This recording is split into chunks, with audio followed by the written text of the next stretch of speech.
What's up, everybody? Welcome back to Press for Time. I am Tyler Nethers, hosting solo once again. Benny's not feeling super great, and with the odd scheduling that we've had going on, he's kind of taking the back half of the week. I'm taking the front half of the week.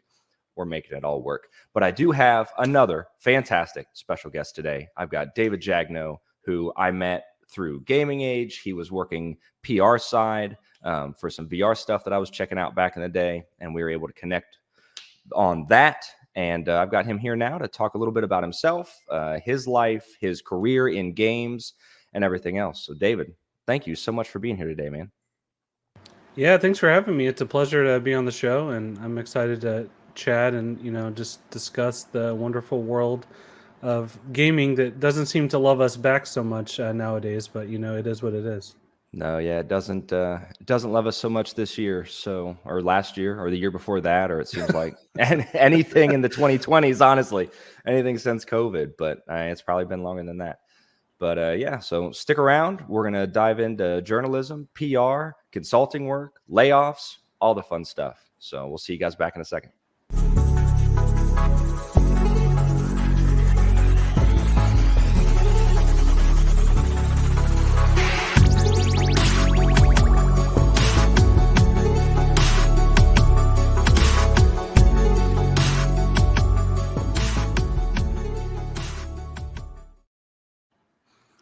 So, David, take it away, man.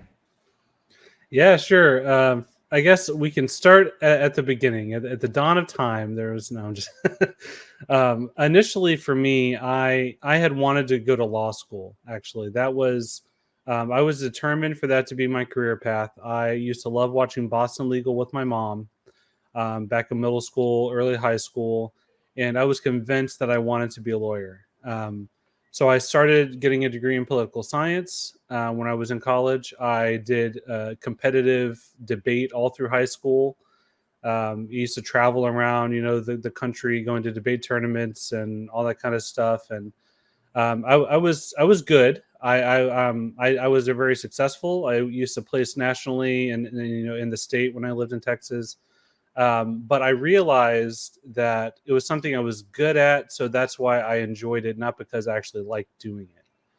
And so that's kind of a realization that happened midway through sophomore year of college, because I was doing the moot court team as well, and college debate and all those kind of things. And I just sort of, it is what I wanted to do, is what I told myself. And so that was just the way it had to be. But then I started to meet peers that had become lawyers or people that were judges in the debate community, and I saw how miserable they were. Yeah. And I think that was kind of the moment where I realized, like, maybe I don't have to do that. Maybe I can find another way. And then I kind of pivoted to technical communication. It was a new degree program at my school in Texas. I was part of the first graduating class for a technical communication degree at the school I went to. And I decided that, that's something that's writing focused. I've always loved to write. I've always loved, critiquing things, explaining things, making things that are complicated easier to understand. That was kind of at the core of what that degree was. And while I was finishing that, I started freelancing for gaming websites. First writing for free, as a lot of people did and still do. For a small site called The Coalition. That's what I know The Coalition. Yeah, that's where I started in 2011. Okay. That was the first article I ever wrote about a video game that was published online. Was a rumored release date for Skyward Sword on the Wii. Wow. Turned out to be false. So that set the course for my career, I guess you could say. My first game review was From Dust by Ubisoft on Xbox 360. It's awful, terrible review. Like going back reading that writing now, 13 years later, dude. ugh, yeah, it's bad. I've done the same, man. Yeah, I've poured back through old articles and been like, why did they publish me? What were they thinking? Exactly. Yeah. And the first review copy I ever got in the mail was Lord of the Ring War in the North by Snowblind. That was cool. I still have the disc. I kept hold of that. I've kept most of the games I got for review. Yeah. Partially because ethically it'd be weird to sell it, but also just because I like keeping that stuff. I literally have a bag of every badge from every event or conference I've been to. I have the same. I've got it's Yeah. sitting in the closet over there. I've got the pins that I've gotten from different Yep. developers and booths, and the swag, like the stuff that they'll give you at preview events and stuff. Like Yeah. A I've got lot a of that cool, like is a back here vest. behind me. Yeah, I've got a vest from a Division preview event that we Ooh, went to. that's Yeah, nice. that has like a patch with my name and my outlet on it. It was really Oh, cool. that's sick. I think the best thing I ever got, it's too big to grab. It's a literal D&D treasure chest. Oh yeah, that's Um, awesome, man. yeah, Cryptic Studios sent that whenever the Neverwinter MMO first came out. It has like a foot tall statue of the main villain. It had like a key to open the chest. It has a physical map of the game. It had all that stuff. So that's my D&D box now. I keep all my minis and dice in there. Okay. Yeah, so that was my favorite piece of swag. But so I started in 2011 writing about video games, reviewing stuff, and that was kind of my way to get my foot in the door. It was a free website, so I wasn't getting paid, but I was getting access to reviews, to previews, to PR people, to events. Going networking, getting my name out there. One of the benefits of having a memorable name, memorable last name, is people remembered who I was. That was Right. just a simple fact of it, and that worked out in my favor. And I eventually got some paid work after I started pitching.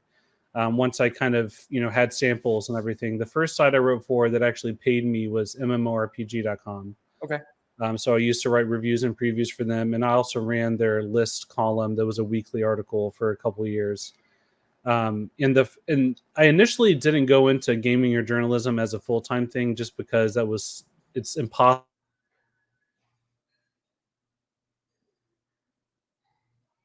journalism in the game industry full-time, especially because I moved to California, where cost of living is just skyrocketed. Oh yeah, man. So I was initially doing like business plan writing and like patch notes writing for tech companies and that kind of thing. But then I started to write about VR, and that was in 2014, 2015. Some of the first VR stuff I wrote was for Pace Magazine, and a few other kind of smaller places. There was like a family gaming blog I wrote about VR a couple times. And, through the debate community, someone that I used to know that was at some like VC fund now Okay. knew a guy that was starting up his own VR website, and that was Upload VR. Oh yeah, I'm familiar. Yeah, so that's where I kind of really got my big break. Is I was in charge of all the game coverage at Upload VR from like late 2015 until 2021. Okay. So this was like even before the Rift and the Vive came out. The Gig Yeah. VR had just came out. The Rift, when it first shipped, it didn't even have motion controllers. A lot of people don't realize that. Is that the original Rift CV1 came with one tracker and an Xbox controller and the Oculus remote, and Right. yeah, so like all those early games, you just sat at your desk and you didn't stand up, you didn't move around. It just had head tracking. That's it. Mm-hmm. And so that's kind of where I really got started full time writing about games. That was the big break for me, and I think because it was VR, there was more funding. We Yeah. had the site had investors that were overseas, and there were very adamant and bullish on VR, and so they wanted to fund something that would help push VR forward and do real journalism about the industry. Uh, Right. I got lucky in that way, and a lot of people in gaming, it's just about who you know and when you get lucky. And one of my favorite quotes, I can't remember who it's by, is "Luck is when opportunity meets preparation." Yeah. And that's kind of how I've lived my life. Is that I've always, put myself in a position to be as attractive as possible in terms of my career and my skill set, so that when an opportunity comes, I'm ready. That's Right. always, you have to be ready all the time. So that's how Upload VR happened for me. I was there for about 5 years, and basically built that site's game coverage from the ground up. Because before I was there, it was purely a hobby blog.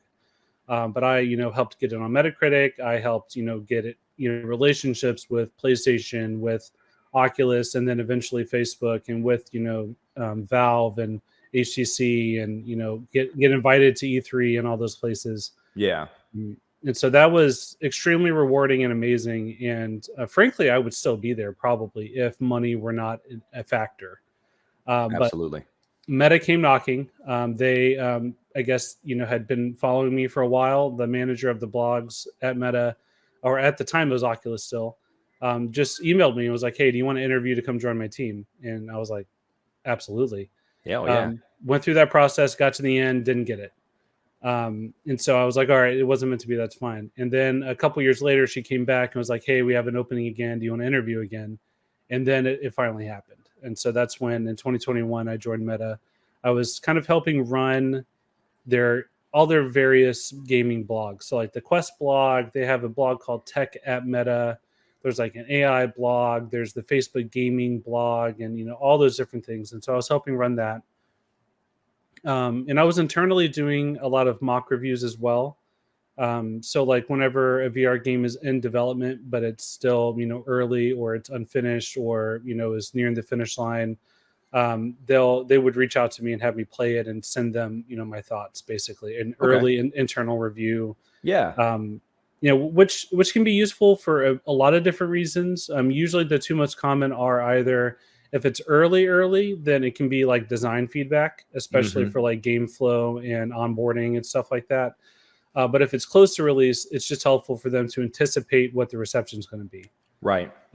Just so they can, level set and kind of get a good feel for like, does this game have longevity? Does it have legs? Are people going to resonate with it? Are we going to need to, maybe hold the embargo time because we don't want the reviews, poisoning the well or whatever. So that's usually why a company will do mock reviews. And so I did that at Meta for a few games: Resident Evil 4, Lone Echo 2, the first NFL Pro era, Asgard's Wrath 2. Those were games I got to play years before they came out, which was awesome. Yeah. I'm getting to feel like I was part of that process was cool. It's also just weird because a lot of games I played back in, almost 3 years ago still haven't even been announced. So it's like, I'm just kind of waiting because I'm like, I want to talk about these games, but they're not even announced yet. And I guess I forgot to mention when I was at Upload, Upload is where I wrote full time and it was all VR. But they were flexible with me and they allowed me to freelance outside of Upload. Okay. That's awesome. That's always good. Yeah, that was huge because that's what really allowed me to expand my network. So while I was at Upload writing about VR full time, on nights and weekends, I would freelance for like IGN and Forbes and Android Central and a lot of other places. And, being able to like very publicly, have a byline like at IGN and Forbes, like that just tremendously helped my validity and sort of my kind of authority in the space, which was 100%. And then November 2022 happened, the Meta-apocalypse, as I like to refer to it now. I was really, I was ahead of the curve there. I have I guess a track record of being ahead of the curve, and I was one of the first people in the layoff wave to get hit. So what happened after that? Well, to Meta's credit, it was they handled it very, very well, all things considered. They gave a very generous severance. There was like a long period where I was still on payroll even after being technically laid off. Okay. I found out in November and I was still on payroll through mid-January. And then I got additional severance after that. So, I mean, it was very, very generous, which was great. A lot of companies don't do stuff like that. No. The fact that yeah, exactly. I mean, the fact that it happened is awful, obviously, but making is silver lining, all about finding silver lining in any situation. And so after Meta, I reached out to pretty much everyone that I knew or had ever spoken to, just kind of like, hey, let me know, blah, blah, blah. And I got a lot of interest. I had a lot of good interviews. I ended up going to First Contact Entertainment. That was a studio that I had reviewed their past games and had just kind of kept in touch with the devs. I had interviewed them multiple times. And we had an ongoing relationship, which was nice. And they brought me in to help kind of run their communications and PR and sort of be their liaison between them and PlayStation for Firewall Ultra. Yeah. On PSVR 2, and that went really well. I really loved that company. I love working there. The team was brilliant. A lot of VR pioneers. These were people that I think their studio was founded in 2016.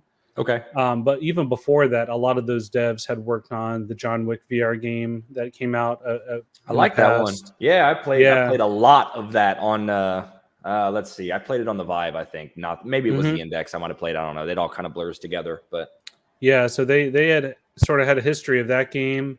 And then a lot of the devs were formerly from various Call of Duties, so they had a lot of, AAA pedigree. right. And just a lot of really intelligent, smart people and really talented people. And so I really enjoyed working there. And I got to contribute on the game itself, which was great because my mental trajectory for myself, if I have to look to how I would like to be, in the future in the industry, it's I would love to pivot to something more design oriented, like narrative design, Yeah. producer, and it's something along those lines. And so it was kind of my way to dip my toe into that world because I got to help out with a lot of the lore in the game, so all the character bios and map Okay. lore. I got to do a lot of the tutorial, writing, and I was going to help kind of lead the narrative for the next game, which is unannounced, canceled, all that because the studio got shut down. Right. So that was a bummer. I really enjoyed working there. I did a short contract at a PR agency that just wasn't a good fit, and so that's kind of where I'm at now. That was the long-winded version, I guess, the short history of my life. Yeah. No, that's awesome, man. It's one of those things that you look back on it and it's like, okay, where you are now is better for what came before, but there's a whole lot of shifting, a whole lot of up and down, and a whole lot of excuse me, heartache that goes into making it to the places that you want to end up, obviously. Yeah, the game industry is it moves fast. It does not take time to hold your hand. It is No, merciless, and if you're not always ready to pivot, then you're gonna get left behind. no, it's 100%, man. You have to be expecting the unexpected at all times. It's a cliche, but it's true because like I didn't expect to get laid off from Meta, and then I didn't expect the studio I was at to get shut down. Right. And then today, as we're recording this, PlayStation just laid off 900 people. Yep. So it's that's the world we live in. Yeah. It's just nonstop, and the industry is so reactive, and it's so trend chasing that when the trend changes, you've committed, like these studios. I'm gonna bullshit numbers, right? I'm gonna pull them out of nowhere, but these studios hire 30,000 people across the industry to focus on games as a service. Games as a service is the future. Live service games are the future. That's where the money is. That's where everything's at. All these people become experts. They work their craft to make games as a service, and then gamers move away from that. And now every studio's like, games as a service fail, we're firing those 30,000 people. We're laying off everybody that knows how to do games as a service because we don't need that anymore. We're going to pivot back to open world action RPGs, or we're going to pivot back to battle royales, or whatever. It's constantly fluctuating, but the people that are great at crafting whatever it is that is the current trend just get left out. They're laid off, they're fired, they're let go, their studios are shut down, and everyone's just left going, oh, okay, what are we in this business for? Like, what are we doing? If you're not one of the money men at the very top, you're not safe. There is no job security. You know what I mean? Yeah, that's extremely accurate, and it's also a little scary because like you mentioned, people that maybe are experts in a certain field, but because of the trend chasing, what happens is you have studios that are previously experts in a certain field that then get reallocated or shifted to the new trend. Yeah. For example, I don't want to speculate or anything on exactly what happened, but I think the current speculation is that London Studio was working on a service game. Yeah. But prior to that, they helped the PSVR even exists. With PSVR Worlds and what's it called, Blood and Truth, and then before that, the Getaway on PS2, and They had a great track record of cinematic, crime-based shooter stories. Mm-hmm. And now, that studio is no more, and Right. it's just a real shame. And it happens a lot. And I'm obviously, once again, can't speculate on the causes or what's going on behind the scenes, but I feel bad for those people because I've been there personally and I remember what it feels like. It's still very fresh in my mind. And it's tough. And, this being able to adapt and pivot, like just repeating myself, but that's the most important thing. You Yeah. have to, if you also not, don't feel bad if you want to leave games. Like that's the other Right. thing. Like you don't have to force it. Like, because I know for me, I'm sure you experienced this as well. Like if you turn your favorite hobby into work, then you're always working 100%. and you Yep. get burnout so fast and so easy. Like I hate that old saying that if you do what you love, you never work in a day in your life, because that is the Yeah. exact opposite. It really is. It Yeah. really is. And the people that say that are the people that don't do that for their jobs. You know what I mean? They think the Right. grass is greener on the other side. And yes, there are jobs like I enjoy doing this, right? I enjoy doing reviews, but that doesn't make it any less work. Especially if you get, Right.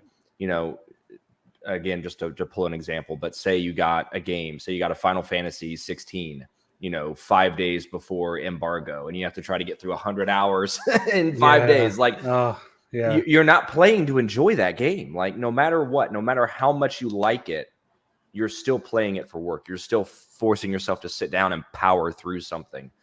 So it's still work, no matter what you do. Yeah, You're it gonna really work. changes your relationship to gaming. And being on it's kind of the other side of journalism, it has shifted things. Like I'm able to play games for fun more often now, which is nice.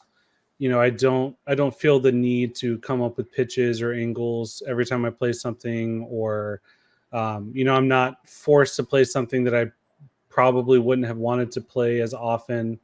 So that's nice. But even still, like be working in kind of a PR capacity over the last few years, or internal comms at companies, it's hard to not view games as work now. Yeah. Even just at the very least for competitive analysis, or just like seeing what industry trends are, or working at a studio like First Contact that was making a live service VR shooter. Like I went out and I played other VR shooters to see what they were doing. I went out and played other service games to see what they were doing. Um, I don't really play a lot of service games in my free time, but then I was having to sort of force myself to, just so that I could, be aware of trends and ideas. And Yeah. it's weird because it sounds so silly to complain about playing a video game, but it's I guess, and like for example, like my wife loves to cook, except for when she really has to cook. Yeah. Like if it's 6 o'clock on a weeknight and I'm busy with the kids and we got to figure out what to do for dinner, the last thing she wants to do is cook, but she has to. Right. And it changes your perception and your relationships to that activity when you're forced to do it in a way that you don't usually enjoy. And it's kind of the same thing with games, like your example of Final Fantasy is the perfect one, or like the first Asgard's Wrath game. I got that, I think, on a Thursday night with the Monday morning embargo, Yeah. and that game was like 30 hours long, which was ridiculous for VR back Oh yeah, then. That man. was like the first, multi-dozen hour VR game. That's still pretty rare even now Yeah. with all that we've done, all the growth that VR has had. A VR game that requires that much time to get through is still almost unheard of. Yeah, I mean, it's a tremendous game. I think it's still my favorite VR game. But God, I was exhausted because Yeah, man. that is not a simple VR game either. It's an active, Yeah. sword combat. I didn't have a fitness watch on at the time, but who knows how many calories I burned. Like I was, putting 20 plus hours into a VR, Zelda, basically, like that. Right. Whew, yeah. So I mean, it's interesting. It's I don't know. I feel like that's part of the reason why you look at the industry, and a lot of designers and devs that have been, in gaming for decades, they get very jaded. And, I think it's kind of like a form of burnout. It's a little different, but it's Yeah, kind of a creative passion burnout, I guess, in a way. absolutely.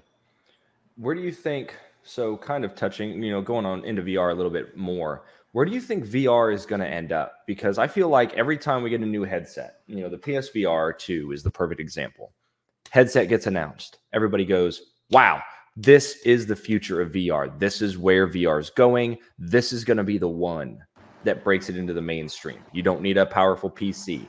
You can just plug it into your PlayStation. Yeah, it's not as pick up and play as something like a Quest, but it has these other features and everybody's really excited. And then a couple months later, studios are all shutting down. The earnings calls are coming out and the C-suite is like, well, this isn't performing the way we want it to. We need to figure out how to make how to suck more money out of this thing. Like, I feel like that's the cycle. Every single new headset, it's cooler. People that love VR like it, but it still doesn't explode. Do you think we're going to it's going to keep being a niche thing where we just have this cycle of VR gamers pick it up and that's it? Or are we finally going to get something that really takes off and becomes a financial runaway success? Yeah, I think it's kind of just going to be a slow war of attrition for a while still. Yeah. If you kind of look at because you can trace VR cycles back to the 90s, even before that. But now our current modern VR, as I usually refer to it as, is kind of what started with cardboard Gear VR back about 10 years ago, I guess, because that's when Facebook bought Oculus. I think it was 2014. Yeah, so it's been about 10 years, and I think I don't think it's as far along as people would have liked at the time. I think more money has been poured into it than I think people probably would have predicted. Yeah. The several, dozens of billions of dollars at this point across the years. Right. I think it's just one of those things where it's like, the hardware is amazing, but until the software matches what people expect, it's the layers of friction are just a lot to overcome. Because Yeah.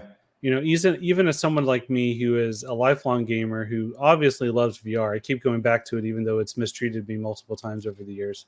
Right. But even for me, something like a PSVR 2, I still have to plug it in. I still have to, make sure no one's around to trip over the wire. I still have to,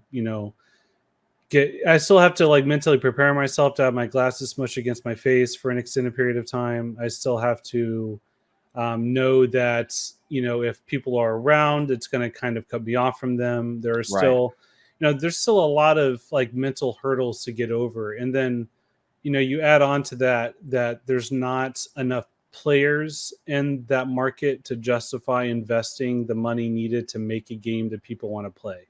Yeah. And so it's like this weird catch-22 where people aren't buying the headset because the games they want aren't there, but the games they want aren't coming because there's not enough people to buy them. And so it's, as a AAA studio or a publisher, I can understand the hesitation.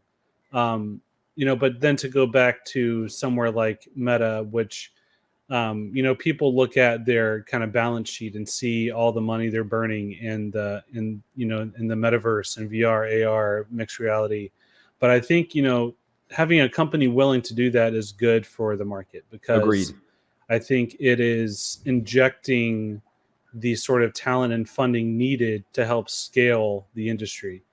And I think eventually we will get to a point where there are enough people to justify a company that's traditionally outside of VR to come in, either port something or build something from the ground up, and have it be profitable. I don't think we're there yet. Obviously, I know Ubisoft recently said that they were hoping Assassin's Creed Nexus would have sold more, but also you have to look at Ubisoft's track record. They've been one of the most supported publishers in VR.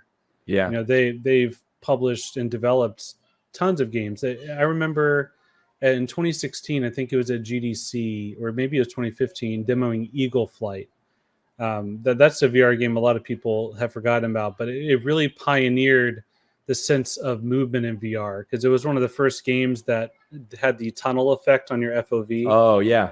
Yeah, so it was a game where you played as a bird flying throughout a city, and they had the tunnel vision that would go into effect to help prevent motion sickness. And so they pioneered that idea. That was, I'm sure it's something that had been tried before, but they really popularized it. Yeah. And then they had their Star Trek Bridge Crew. They had what's the one werewolf game, Werewolf Within. They had they've done several VR games across multiple headsets and generations. So I think they have a good perspective on what it looks like for AAA VR. And I think over time, more people are going to buy Assassin's Creed Nexus because as people get Quest headsets, that's a brand they know and recognize, and they're going to buy Right. that game. So I think it'll have a long shelf life. And I think it's just a matter of time. Like if you look at the way the industry is right now versus how it was in 2016 or 17, like it is significantly larger. It is. And so I think it'll continue on that trend. It's just it's a matter of companies needing to have the patience and faith to push through, because I think as you yourself know, like playing a great VR game is just it's like nothing else. Oh yeah. It is such a transformative, amazing experience, and it's so hard to communicate that without trying it yourself. You can't explain what it feels like to be somewhere. You can't, and It's it's funny. it's impossible. That's my start with VR was with the original Vive. It was right when it came out. I was like, I'm not getting into VR. I'm not putting a headset on. I'm not playing video games that are just closer to my screen. Like I had no concept. I had no grasp of what VR actually was. But my best friend picked up a Vive. He set it up. He did the room scaling. He had a dedicated room in his house that was just for the Vive. He was like, dude, you have to come over and check this out. It's so great. It's the coolest thing you'll ever do. I was like, all right, man, I'll come play it. It's fine, whatever. All I did was do the Portal Lab or whatever, or the Valve Labs or whatever, and it was sold, completely sold. That day, I went and I hunted one down and I bought one and I set one up in my basement and did the whole deal. And that was just from shooting arrows at little stick figures running along a freaking castle wall. That was all it took. And I was like, no, this is the future. This is it. I am completely bought in. So now I had the Vive. I upgraded to an Index. I've had all the different versions of the Quest. I've got the PSVR 2. Like I am deep in the VR ecosystem at this point. But it's the same kind of thing. It's been, it's been almost 10 years since I started playing VR. And I feel like it's just as amazing now, but it's still not reaching the level that I kind of expected. With how great it started, I was like, it's already this far. It's going to keep going, keep going, keep going. And it feels like it's exactly what you're saying. People are not wanting to invest the money into making, necessarily these massive VR games because the install base isn't high enough. Yeah, I think a lot of it comes down to form factor, comfort, friction, and how much time it takes to get into what you want to do. And I think if you were to go back in time and tell people in the 70s or 80s that eventually everyone would have a hunk of plastic, a computer in their pocket, they would be staring at it all the time. That probably would sound completely ridiculous. So the thought of just adapting that and putting on your face, like it seems silly, but I think eventually we will likely get to a point where everyone, for the most part, has some type of device that is like an extension of the internet that they can easily access, whether that be glasses or whatever. I think glasses are the play.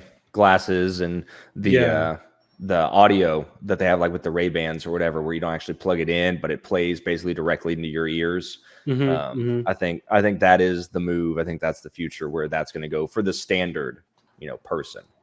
Yeah, I think you'll have, like anything, I think there's going to be tiers and layers to it because, if you think about it, like a phone is just like a very tiny laptop, which is just like a smaller desktop computer. Exactly. So, like AR glasses will be a simplified version of, the at-home VR experience or mixed reality experience, or or whatever. And I think part of it too is like sort of chasing this illusion of like what VR and AR have been in sci-fi. Right. I think there's like a sort of this like collective dream of what the future should look like Mm-hmm. without really thinking about what that means in a practical sense, Absolutely. especially with like books and movies that have been written and filmed and shot to tell us about the horrors of that world, but we're And still seem to be pushing towards it. pursuing it. We look at it and we're like, yes, that's cool. We won't make the same mistakes. Let's do it. Yeah. What are we doing, man? Like Ready Player One is super cool to think about, but keep in mind how they live, what the Right. world looks like to get to that point. Yeah. I mean, yeah, I mean, it's I think there's a reason why almost all dystopian sci-fi has VR and the world has just completely crumbled. It's a cautionary tale. Like it's a classic thing that we as a society have dreamed of and thought about. And like Sword Art Online, that's another popular example. Oh, yeah. But like we live in a world where so many people are afraid to do anything that invades their body. Right. And you really think we're going to have people voluntarily like link their mind to a internet device? Nope. No, come on. Nope. Like, think about this realistically. Right. So yeah, that's always been kind of funny to me. Like it's just a weird obsession that tech seems to have with sort of this like idea. And I think the reality, I mean, at least I kind of hope that the reality won't reach those levels. Yeah. I just don't know how comfortable I would be, or people I know would be, with sacrificing like motor functions just to play a game. I don't know. Maybe I'm way off. Maybe this audio will get pulled up in 100 years and they'll laugh. But I don't know. Who knows? Make fun of us. Yeah. Look at these idiots. They didn't know. Living in the Stone Ages. I don't know, man. Yeah, like even the Neuralink thing or whatever. Like, no, I don't care. I don't care what it does for me. Yeah, I don't care how much easier it makes my life. I really don't. I can't think of any use case that I'm like, okay, that sounds good. Let's put a computer in my fucking brain. I don't want to do that. I mean, the computers I have around me malfunction enough for me to just be worried on that. Exactly. Okay, so they're going to roll out the Neuralink 12 and I'm not going to be allowed to tell it no. And I have to update. What if the software sucks? Like there's no choice, no autonomy at all. Right. Yeah. Yeah. Not for me. Yeah, man. I think VR has got legs. Obviously it's proven that. But I really want to see it make that next step before it kind of fizzles out, because there will be a point where it becomes one or the other. It will either grow to the next level or it'll stagnate. It'll stay where it is. Have you tried the Apple Vision Pro? Have you tried it? I haven't. No. Yeah, I haven't either. I'm one of those weird people that doesn't have an Apple device. I also do not have any Apple devices. Yeah. There's dozens of us. All right. Yeah, cool. Yeah, we're everywhere. Yeah, I haven't tried one yet. I want to set up an appointment just because I've heard really great things about the optics and the clarity of the display and all those kind of things. And I really like the idea of how like multimodal it is, how you can multitask and kind of have various apps running. Yeah. To me, that's what I want out of a mixed reality device. I want to be able to have my little virtual pet sitting on my desk while I have a window up, while I have, maybe a portal to, like a football game over here. And then like that sounds cool. Like that. Yes. I could see myself using something like that. And I look forward to when Quest can do those kind of multitasking features, because I think it'll eventually get there. Yeah. I think they'll make something that'll be comparable to the Vision Pro. That'll be $500 instead of $3,500. Yeah. There's already a lot of, I think similarity between the two.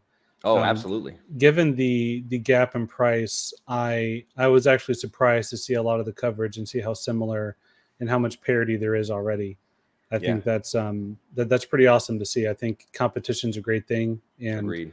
I think Vive and Rift made each other better. If it wasn't for the Vive, I don't think the Rift would have accelerated into room scale as quickly as it needed to. Absolutely. And I And think without the Rift, I don't think, I mean, without what they were doing, I don't think Valve would have ever gone with the index mhm. controllers, the knuckle style controllers. I mean, And I think everybody's iterating on themselves. the early heavy software investment from Sony, I think, was great because a lot of those games eventually got ports. Yeah. For one thing, and also it just it was good to see the competition driving. That was, um, yeah, it's always a good thing. I'm excited to see what Google and Samsung do because they have a new headset coming. Yep.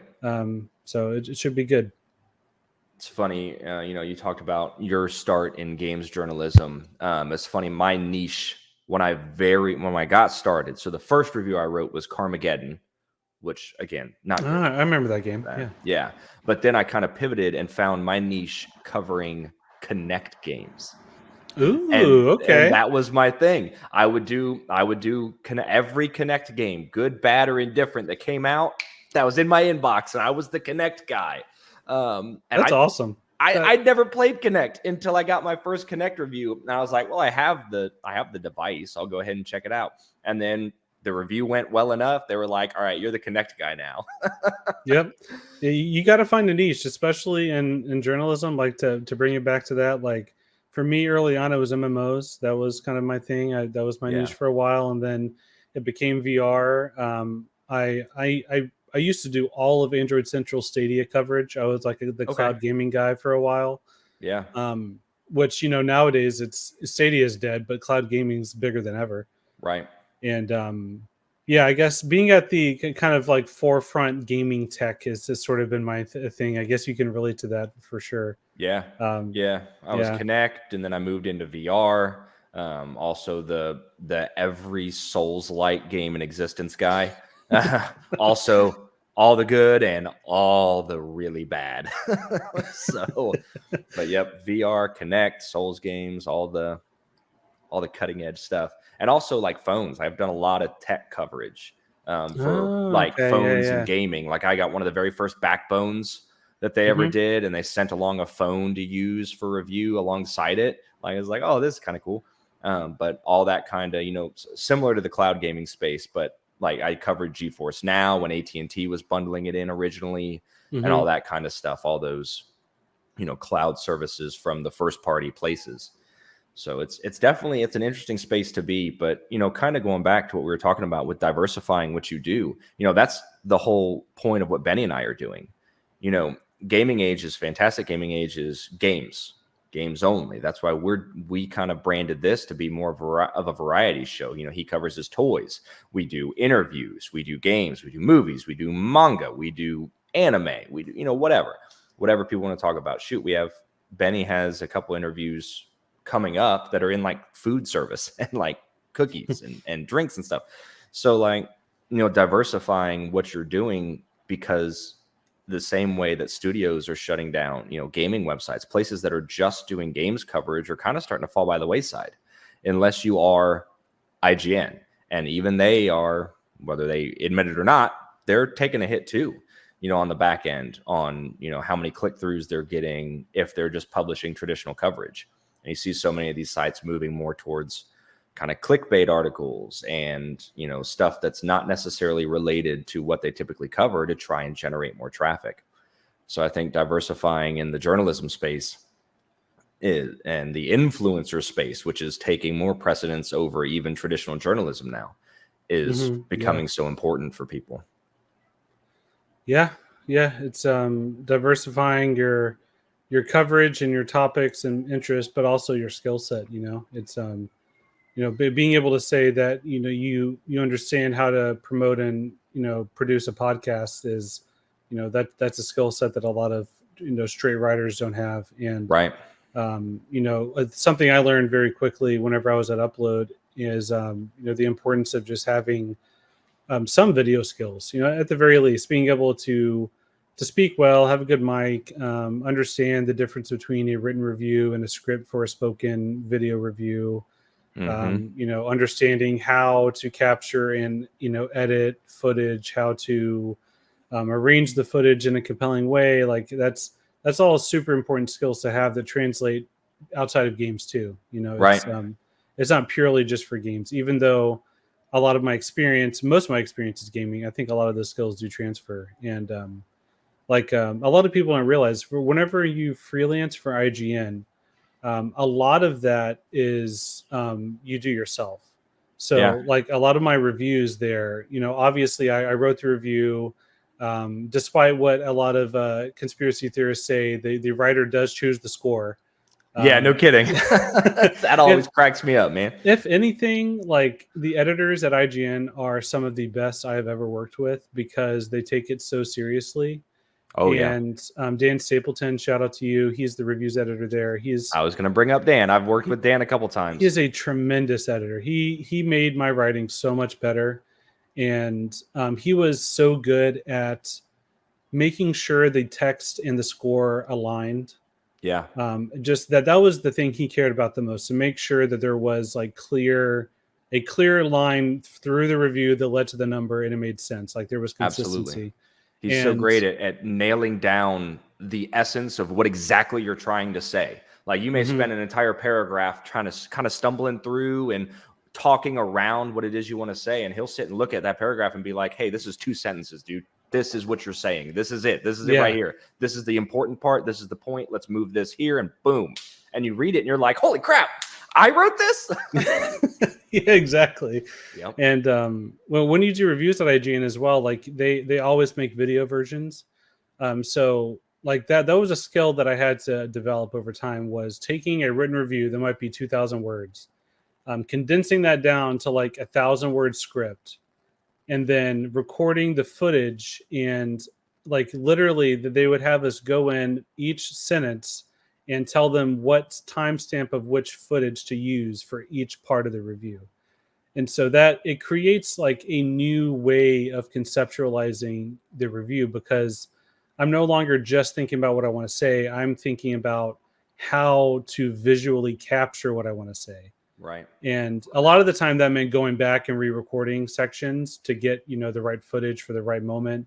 It was a very, very, very valuable learning experience for me when I freelanced there. And it made such a huge impact. And in looking back, given the size of IGN, it's very satisfying to go look at reviews I did on YouTube that have 1 million, 2 million views, because, stuff at other sites never would reach those points. And so it was very nice to have that sort of validity with, my name in there. It's often my voice too, which was nice. And so shout out to IGN. Ryan McCaffrey gave me my first article there. He's the previews editor.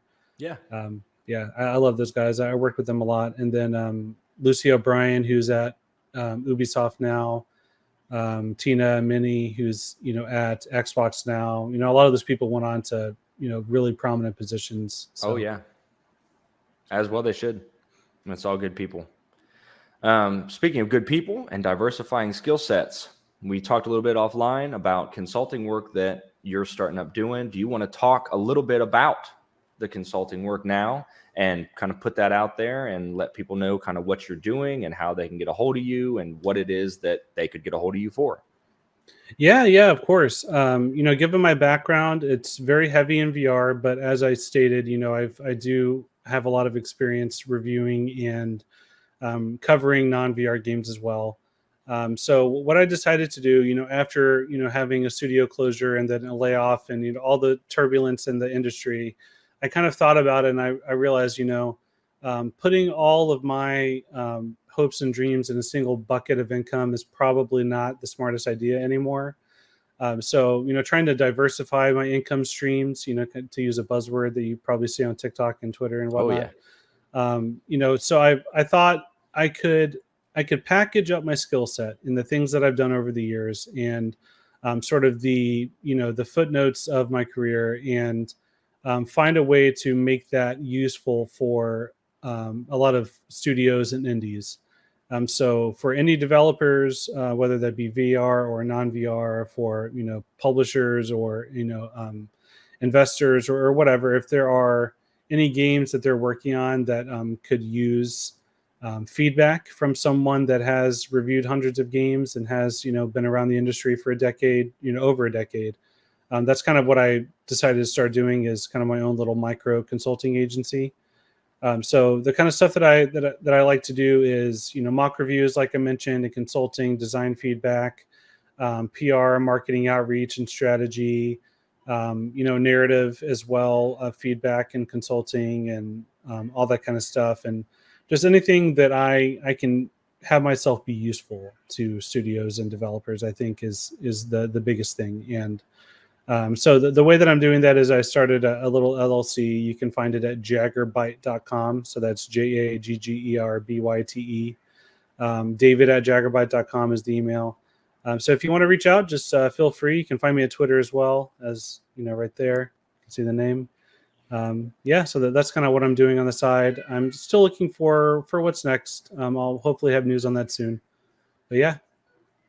Fantastic, dude. And I'll have links to all that down below in the published version on YouTube and Spotify, because they let me put links in Spotify now, which is super cool. Do you have anything else before I let you go, man? What is your favorite video game?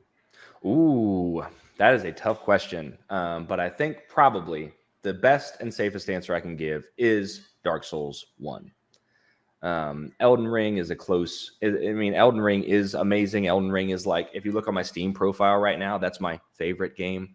But there's no Elden Ring without Dark Souls. And I think, I've replayed the original one 150 times, 200 times at this point, and that's not hyperbole. So I think that probably is the one. It's probably my favorite. Solid. Yeah. It changed, there've been 3 times that I feel like my perspective on video games has changed. The first time, stepping out of the vault in Fallout 3, when you first stepped out into the world, that altered everything that I felt about video games. And then there was my first time playing Vive, that really opened me up to VR and what games could be. And the other was the first time I beat Dark Souls. I was like, oh man, this is different. I've never felt anything like this. This is amazing. That's awesome. I do love it. That's why I've been pigeonholed into the Souls corner for the rest of my career, but I'm not complaining about it. It's good stuff. Cool, man. Well, thanks for having me. Thanks, buddy. And you guys, like I said, I'll have links to everything down below, and we will see you guys next time. Since Benny's not here, I'll have to hit you with the take care and have fun.